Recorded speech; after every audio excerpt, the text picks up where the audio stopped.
Hello 8th class students, this is my fourth video from our chapter the judiciary, and today I am going to teach you about the subordinate courts, panchayat courts, and then legal aid scheme, and before this there is a lok adalat also. So firstly it is a subordinate courts. Subordinate courts means the third wing जो हमारा pyramid है apex. There is apex, first of all there is the Supreme Court, then at middle level at the state level there are the high courts, and then at the third level means at the district level we have the subordinate courts in our country. So below the high courts are the subordinate courts that administer justice in civil and criminal cases at district level. तो district level पर जो बेटा court होते हैं जो justice provide करते हैं for both cases on the civil and criminal cases they are called the subordinate court. And there are the three types of subordinate court: civil courts, criminal courts, revenue court. तो civil court means जो जहाँ पर civil cases आएंगे, criminal cases आएंगे in the criminal cases in the criminal courts, and then revenue courts जहाँ पर आपके हैं एग्रीकल्चर लैंड रिलेटेड अगर कोई भी डिस्प्यूट होती है then the cases goes to the revenue court. The जजेस of subordinate courts are appointed. अब देखो जो जजेस हैं सबऑर्डिनेट कोर्ट के उनको अपॉइंट कौन करेगा?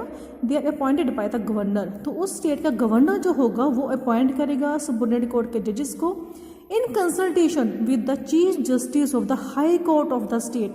अब यहाँ पर देखो जो गवर्नर है वो किसके एडवाइस लेगा? जो chief justice of high court होगा उस पर्टिकुलर स्टेट का. जिस स्टेट के लिए देखो सबऑर्डिनेट कोर्ट्स के जजेस को अपॉइंट करना है तो अपॉइंटमेंट में उस स्टेट का गवर्नर एडवाइस लेगा, अपॉइंट करेगा. पहले तो गवर्नर अपॉइंट करेगा with the advice of the that particular state chief justice of the high court. Okay, उसके बाद आपको बेटा यहाँ पर गिवन है कि जो सिविल कोर्ट होते हैं वहाँ पर केसेस आएंगे लाइक प्रॉपर्टी रिलेटेड केसेस आएंगे. कोई भी प्रॉपर्टी में कोई डिस्प्यूट होती है तो breach of agreement. Breach of agreement का मीन्स क्या होता है? अगर टू पार्टीज में कोई कॉन्ट्रैक्ट हुआ है, ठीक है, तो वो उस एग्रीमेंट को फुलफिल नहीं करते हैं, that is called the breach of agreement. Then divorce related कोई केस है तो landlord tenant. Landlord tenant means कोई जैसे आप कहते हो मकान मालिक होता है, कोई किराएदार होता है और आपस में कोई प्रॉब्लम हो गई है तो these cases come in the civil court. Criminal court में क्या आएगा? Violation of law. लॉ को ब्रेकअप किया गया है, थेफ्ट है, डकैती है, पिक पॉकेटिंग है, चोरी वगैरह है, यहाँ पर फिजिकली असॉल्ट है, फिजिकली किसी को किसी ने अटैक किया है किसी के ऊपर, मर्डर है, तो this cases come in the criminal court.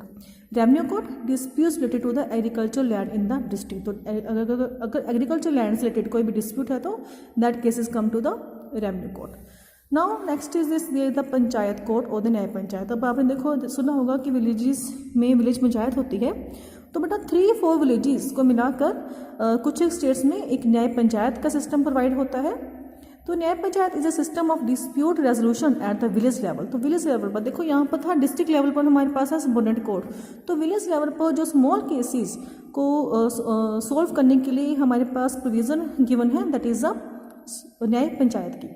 The court function on the broad principles of natural justice and keep its procedures simple and very little bureaucracy is there. देखो यहाँ का जो प्रोसीजर होता है वो बहुत सिंपल होता है. यहाँ पर कोई लॉयर की जरूरत नहीं पड़ती है और कोई ब्यूरोक्रेसी नहीं होती है. ब्यूरोक्रेसी का मीन्स ये नहीं है कि कोई स्टेट का ऑफिसर यहाँ पर डिसीजन लेगा. ब्यूरोक्रेसी का मीन्स होता है कोई means decision are taken by the state officials, okay, rather than the elected representatives. But यहाँ पर क्या है, न्याय पंचायत में जो इलेक्टेड रिप्रेजेंटेटिव होंगे, जो जैसे कि जो भी मेंबर्स हैं न्याय पंचायत का वो इलेक्टेड होकर आएंगे, they are the elected. So elected members जो होंगे वो जो है डिसीजन लेंगे. यहाँ पर there is one nyaya panchayat for every 3 or 4 villages. Each village panchayat elects a member to the न्याय पंचायत. तो बेटा देखो जब भी विलेजेस में 3 or 4 विलेजेस हैं तो हर एक विलेज की अपनी एक विलेज पंचायत होती है. तो विलेज पंचायत जो है वो अपना एक मेंबर जो है सेंड करेंगे न्याय पंचायत के लिए, और यहाँ से जो होगा न्याय पंचायत के लिए आपस में ही वो सभी जो मेंबर्स होंगे न्याय पंचायत के वो इलेक्ट करेंगे एक अपने सरपंच को. तो उनका जो हेड होगा he is called the sarpanch.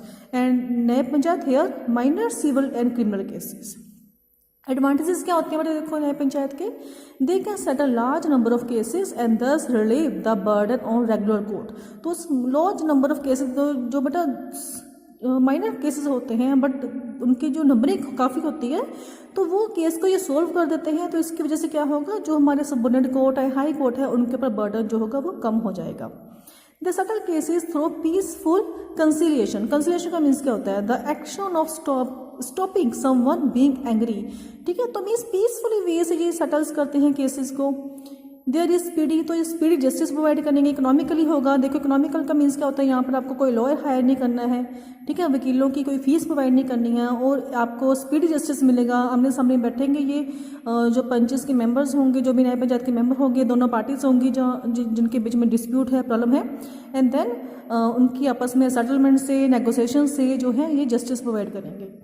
That is decisions arrived at in the Nyaya court can be challenged in the higher court. तो अगर कोई भी देखो पर्सन है जो न्याय कोर्ट के डिसीजन से एग्री नहीं करता है, तो वो उस न्याय कोर्ट के डिसीजन के अगेंस्ट वो अपील कर सकता है in the higher courts. Okay, so this is all about the न्याय Panchayat. Next to this is our Lok Adalat. Lok Adalat is also court the बेटा पीपल्स कोर्ट, हम इसे पीपल्स कोर्ट भी कहते हैं। एक्चुअली ये आजकल बहुत फेमस है क्योंकि डिफरेंट टाइम पर बेटा हमारे डिस्ट्रिक्ट्स में ये लोक अदालत है उस वो लगती है यहाँ पर। ये इसका एक फिक्स एरिया नहीं होता है कि इसी एरिया में ये फिक्स है, इसके लिए प्रॉपर एक सीट है, वो ऐसा नहीं होता है। डिफरेंट टाइम पर 3-4 मंथ्स के बाद ये लगती रहती है इन द डिफरेंट एरियाज। तो वहाँ के आसपास के जो जितने भी लोग हैं, अगर उनको कोई प्रॉब्लम होती है तो वो लोक अदालत में आ सकते हैं और अपने केस को लेकर आ सकते हैं, और यहाँ पर उनके केसेस की डायरेक्टली बेटा सुनवाई होगी। यहाँ पर एक रिटायर्ड जज होगा, एक लॉयर होगा, और एक कोई भी सोशल वर्कर हो सकता है यहाँ पर। तो आपको यहाँ पर किसी वकील को हायर करने की जरूरत नहीं है। जिन पार्टीज़ को यहाँ पे प्रॉब्लम है वो आ सकती है डायरेक्टली आमने सामने बैठकर बेटा नेगोशिएशन से ये भी जो है केस को सॉल्व करते हैं। So Lok Adalat are people's court with the purpose of administrating speedy and inexpensive justice. Okay, features क्या हैं लोक अदालत के? Lok Adalat have been given statutory status under the legal service authorities act 1987। तो 1987 में देखो इनको जो लीगल स्टेटस था वो प्रोवाइड हो गया था इनको। नो कोर्ट फीस पेएबल, तो इन्होंने कोई भी यहाँ पे कोर्ट फीस आपको पे नहीं करनी पड़ती है। They are usually presided over by a retired judicial officer as a chairman. तो जो यहाँ का चेयरमैन होगा वो एक रिटायर्ड ऑफिसर होगा, जुडिशियल ऑफिसर होगा, कोई जज होगा यहाँ पर, विद 2 अदर मेंबर्स। और 2 अदर मेंबर्स में कौन होंगे? एक आपका लॉयर होगा, एक कोई भी सोशल वर्कर हो सकता है। No lawyers are required, disputing parties can present their cases. तो जो डिस्प्यूटिंग पार्टीज होगी उनको अपन लॉयर हायर करने की यहाँ पर जरूरत नहीं है, वो खुद ही अपना जो है केस है वो सामने रखेंगे, इनके सामने प्रेजेंट करेंगे। They decide on cases related to money claims. किसी का मनी क्लेम है कि हमने इसको मनी, किसी पर्सन ने, अगर एक पर्सन ए है, उसने पर्सन बी को 20,000 रुपीज़ जो हैं देखो वो उधार दिए थे, ठीक है, तो उसको वापस नहीं कर रहा है बी। तो ऐसे जो क्लेम्स होते हैं, ऐसे मनी रिलेटेड जो भी क्लेम्स होंगे। पार्टीशन सूट्स मीन्स घर की डिवीज़न होनी है 2 ब्रदर्स के बीच में, 3 ब्रदर्स के बीच में, फादर और सन के बीच में कोई प्रॉपर्टी का कोई प्रॉब्लम है, तो कोई डैमेजेस किसी का डैमेज कर दिया, तो किसी कोई बिल्डिंग का, या फिर आपको कह सकते हो कि एक्सीडेंटल कॉज है, या फिर मैट्रिमोनियल केसेस जो होते हैं, मैरिज बेस्ड जो भी केसेस होंगे, they are decided by the Lok Adalat. They provide affordable and speedy settlement of disputes. तो ये अफोर्डेबल है, स्पीडी सेटलमेंट प्रोवाइड करते हैं, मीन्स इनएक्सपेंसिव है, and also they provide the speedy justice to the people. और one thing more here students, यहाँ पे मैंने आपको कहा था कि जो न्याय पंचायत है, अगर जो पार्टी मेंबर्स हैं वो एग्री नहीं करते हैं, then they can go to the higher court. But जो बेटा लोक अदालत के केस में क्या होगा, आप हायर कोर्ट में अपील नहीं कर सकते हो।